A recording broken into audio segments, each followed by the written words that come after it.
Hi everyone, welcome back to Plant Boy. My name is Cade and we are in a new room. This is going to be the new plant studio room. I have literally nothing set up in here so far, so hopefully by the next time I see you, which will be Monday of next week, I will have some plants in here and I can show you guys around the new room that is dedicated as a plant studio. Regardless, today we are going to be talking about the Philodendron Birkin. This is a new cultivar of philodendron that has been very popular, and for a pretty good reason. It has some very interesting foliage and some very interesting banding on the leaves here. So let's start with light, which is usually one of the most important things whenever it comes to houseplants. These philodendrons, like many tropical or subtropical houseplants, prefer bright indirect light. These plants would do okay in medium indirect light. Preferably though, you want to keep this relatively close to a window that receives filtered light, and it would definitely do best. I wouldn't recommend giving this plant any kind of direct sunlight because that may scorch the tropical foliage and lead to damaging the plant.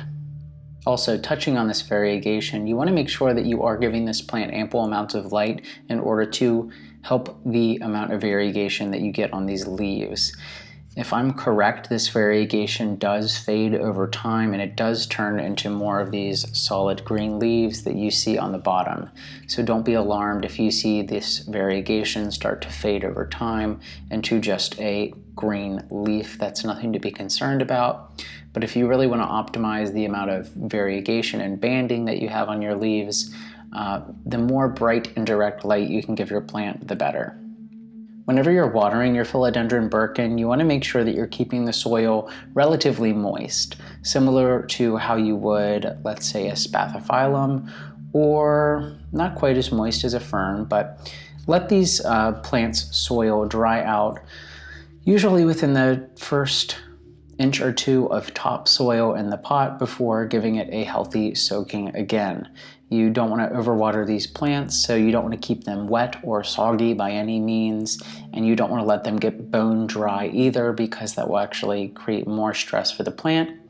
But if you have to do one or the other, it's best to underwater slightly rather than overwater to avoid any kind of rot. In terms of the substrate that you have your Philodendron Birkin planted in, you want to make sure that it is a relatively well-draining mix, something that retains a little bit of moisture but isn't super compacted and really stays wet for long periods of time.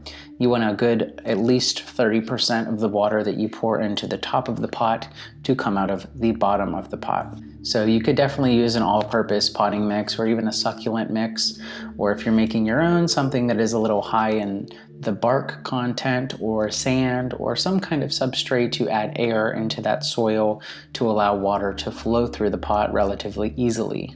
In that same note, because, let's talk about your pot here. So because these plants prefer to stay a little bit on the moist side, they wouldn't be harmed by staying in a plastic nursery pot or a plastic pot or even a glazed ceramic pot that tends to hold on to moisture a little bit more.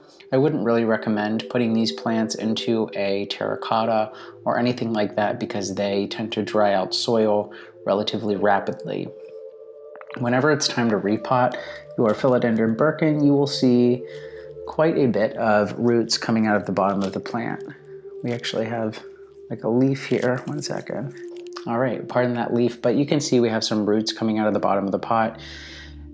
I could repot this plant if I wanted to, however, it is in the middle of the winter right now, almost, and I do not want to stress out the plant, so if you can wait to repot your plant once you see roots coming out of the bottom, if you are in the winter months, until the growing season, that being spring and summer months, that's best. For temperature and humidity on these plants, you want to make sure that you are keeping them relatively warm and humid. They are a tropical plant as mentioned, and as such they prefer a warmer climate and a bit higher humidity. So I wouldn't let this plant get any lower than 65 degrees Fahrenheit. And for your humidity, I would ideally around this plant keep it above 50% if you can. A space humidifier is a good way to do that, or a vaporizer, or even a whole home humidifier works very well also if you have a larger space and lots of plants. Similar to repotting these plants, you want to make sure that you're not fertilizing them too often either, and you want to make sure that you are not fertilizing during the off seasons or the winter months wherever you are at.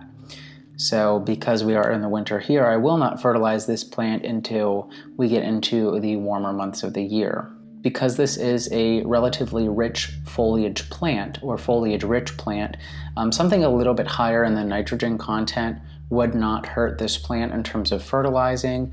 If you want to go natural, you could use a worm casting or even a liquid kelp or seaweed emulsion, although a synthetic fertilizer like an all-purpose 20-20-20 or 20-15-15 is going to do just fine for these plants. If you're going the synthetic route, you want to make sure that you are diluting your fertilizer quite a bit though. I only use half strength, if not quarter strength, based on the directions of the fertilizer specifically. You just don't want to over-fertilize your plants. Too much of a good thing is not good. And lastly, philodendrons are a toxic houseplant, and this is no different. If you have any kind of kids or pets that get into houseplants, this may not be the plant for you. Just keep that in mind. But yeah, everyone, have you managed to find a Birkin in your area? They are definitely trending right now for whatever reason. I think they are pretty interesting plants, and I love a good philodendron. I think they're very easy to care for. So let me know if you have any care tips on how to care for this plant ideally. And yeah, I will see you all later. Bye.